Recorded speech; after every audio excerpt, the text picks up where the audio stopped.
Estoy seguro que usted desde pequeño, al igual que yo, estuvo expuesto a los cuentos de los hermanos Grimm. Bien sea porque los vio en televisión, en cuentos adaptados, en dibujos animados o en películas como las que produjo Walt Disney durante décadas. La Cenicienta es uno de los ejemplos más importantes, o Blancanieves. Estoy seguro que usted también escuchó antes de dormir historias con la voz de su mamá, de su papá, de su hermano, que lo arrullaban, que lo llevaban a un mundo de fantasía, que le servían para caer en los brazos de Morfeo y perderse entre las sombras del sueño.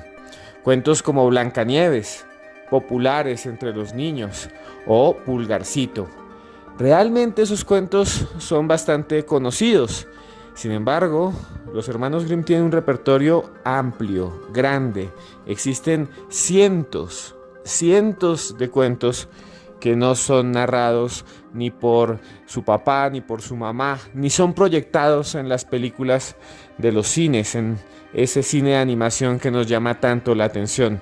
Son cuentos retorcidos, extraños, perturbadores. Son cuentos que si fueran retratados en esas películas las convertirían en cintas de terror. Historias que si fuesen narradas por nuestros seres queridos antes de dormir nos provocarían seguramente las más repulsivas y asquerosas pesadillas. Esa es una de las historias que les voy a contar. Una de esas historias ocultas en los volúmenes que dejaron aquellos hermanos que recogieron las historias entre campesinos. Se trata de una historia llamada La novia del bandolero, que fue publicada en el año de 1812. Fue tanto el impacto que tuvo este cuento, La novia del bandolero, que el dramaturgo inglés William Shakespeare citó esta historia en su obra de teatro Mucho ruido y pocas nueces. A continuación, les presento la narración sin censura de una de las historias más retorcidas de los hermanos Grimm. Con ustedes, La novia del bandolero. Había una vez un país ubicado en el centro de Europa, rodeado de montañas gigantescas y cordilleras heladas. Eran tiempos en los que todavía volaban sobre los cielos los dragones y los caballeros luchaban contra monstruos abominables y legendarios que habitaban en el fondo de las lagunas y los ríos. En ese país, en un pequeño pueblo, había un viejo molino y en su interior vivía un viejo molinero, un hombre mayor, cuyos brazos estaban cansados y sus articulaciones completamente gastadas. Su rostro parecía una uva pasa y su cabello era blanco, blanco, blanco como la nieve. Sin embargo, no era la vejez la que atormentaba a aquel anciano, sino las penas que estremecían su alma y que apuñalaban su corazón cada vez que recordaba a su esposa y a sus hijos pequeños, a sus bebecitos, que habían muerto en medio de terribles dolores, con la piel llena de granos, de tumores, de pústulas, llenas de pus que estallaban y cubrían el lecho de materia. Ellos habían enfermado durante una terrible peste que había azotado la comarca. Al recordar su llanto, el viejo lloraba y lloraba y lloraba. Al recordar a su esposa, que también había sucumbido en medio de fiebres, en medio de calambres, su piel se había vuelto negra y olía podrido. Había muerto en vida, porque a pesar que todavía podía hablar y estaba acostada sobre una cama, era un cadáver viviente y olía a cadáver viviente. Solamente había sobrevivido la menor de las niñas, la más pequeña, la más bonita, y esta vez, ese día, ya cumplía 15 años. Había crecido aislada del mundo, en el molino, en donde pasaba sus días, moliendo trigo y juntando paja. El viejo sabía que iba a morir, que estaba viviendo tal vez sus últimos meses, sus últimas semanas, sus últimos días. Entonces buscó un esposo para su hija, visitó a los vecinos, a los demás campesinos, y se dio cuenta que la mayoría eran tan viejos como él, y que los jóvenes que podían casarse con su hija eran unos idiotas, eran unos inútiles. Sin embargo, la noticia se regó por todo el reino y empezaron a llegar pretendientes. Algunos se veían bastante mal, andrajosos y pobres. Otros eran petulantes y otros eran muy viejos, hasta que llegó al molino un hombre que parecía perfecto. Tocó la puerta. Entró, saludó cortésmente. Muy buenas tardes, mi señor. Vengo a desposar a su hija. El hombre se veía completamente pulcro. Sus vestidos brillaban. Venía en un carruaje dorado. Parecía un príncipe. El viejo molinero quedó muy contento y le pidió a su hija que acompañara al extraño hasta su casa, que quedaba en el centro del bosque. La pequeña aceptó. La mujer aceptó, aunque tenía temor. Antes de salir, se llenó los bolsillos de guisantes y de lentejas, que empezó a esparcir sobre el suelo para crear un camino y poder regresar luego hasta su casa. El carruaje se deslizó entre breñas. Al lado y lado se extendían grandes árboles de pino y el suelo, lleno de musgo, parecía estar vivo. El sol se proyectaba sobre las montañas, que parecían las orejas de un perro verde, grande, gigantesco. Pasaron las horas, pasaron los minutos, pasaron los segundos, y el bosque parecía eterno. La mujer siguió lanzando lentejas por el camino, y al caer la noche llegaron a una casa grande, grande, grande, brillante. Las paredes parecían casi de oro, la puerta era maciza, de hierro. La chica nunca había visto algo así.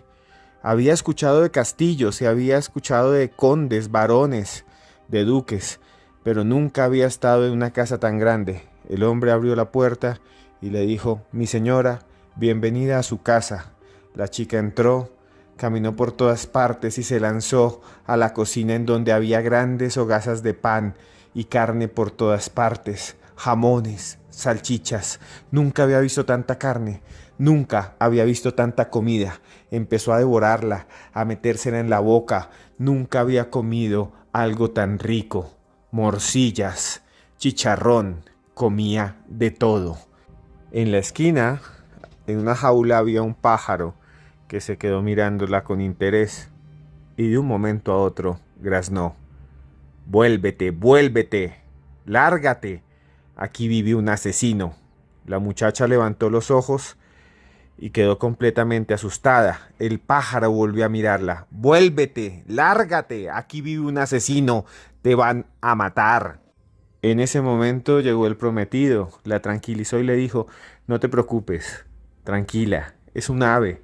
Le han enseñado a decir lo mismo, es lo único que sabe decir.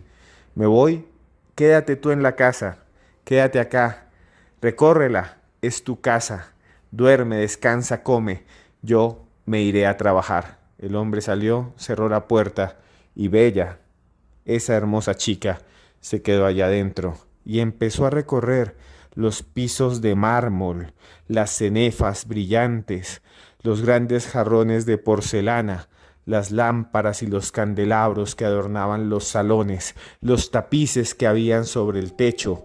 Todo era lujoso. Nunca había visto tantas cosas en un solo lugar. Ella era la pobre hija de un molinero, era una chica virgen, nunca había dado un beso. Entonces llegó al último piso y había una puerta cerrada. Escuchó lamentos en el interior de la habitación. Abrió con fuerza la puerta y encontró una anciana que estaba amarrada. La mujer la desamarró. La chica quitó las vendas y le quitó un trapo que taponaba la boca de aquella vieja mujer, que enseguida le dijo: tenemos que huir. Aquí vive un asesino. No te fíes de tu prometido. Es un monstruo. Es el mismísimo diablo. Las dos mujeres bajaron las escaleras, dispuestas a salir corriendo de allí, pero escucharon los pasos y escucharon caballos. Entonces se escondieron en un rincón de la cocina, dentro de un armario, desde donde podían observar todo lo que pasaba. Pocos minutos después entró el prometido. Estaba acompañado de 3 hombres, grandes, gruesos, llenos de cicatrices, que cargaban un bulto al que golpeaban y pateaban. De repente, el prometido les pidió que bajaran el fardo frente a la cocina, frente a la estufa. Lo abrieron lentamente y de su interior surgió una niña, pequeña. Estaba toda ensangrentada, golpeada.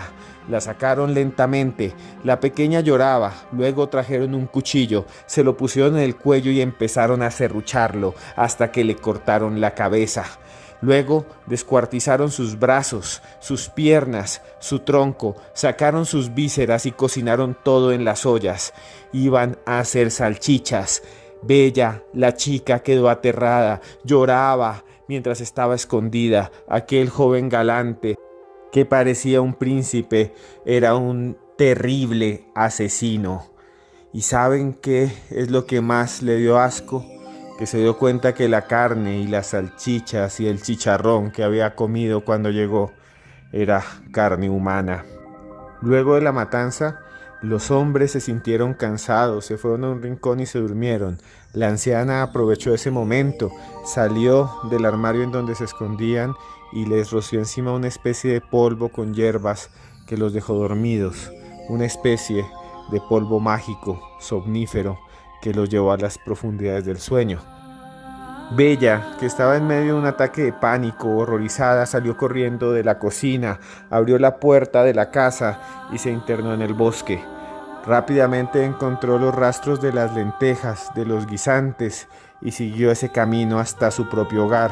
Llegó al molino, que estaba completamente desvencijado, triste, y en el interior estaba su papá. Y le contó todo, le contó que su prometido no era un príncipe, le contó que su prometido no era justo ni bueno, era un asesino caníbal de mujeres que las descuartizaba y las convertía en chorizo y en salchichas. El molinero entró en pánico, salió corriendo y llamó a un juez y llamó también a unos gendarmes y a unos soldados que se internaron en el bosque y encontraron a los hombres dormidos, a los 4, al prometido y a los cómplices, que llevaron enseguida a un castillo, a un juicio, y el rey ordenó que les cortaran la cabeza y que los transformaran en salchicha, como ellos habían convertido en comida a sus víctimas, y arrojaran esos trozos horribles de carne humana a los perros.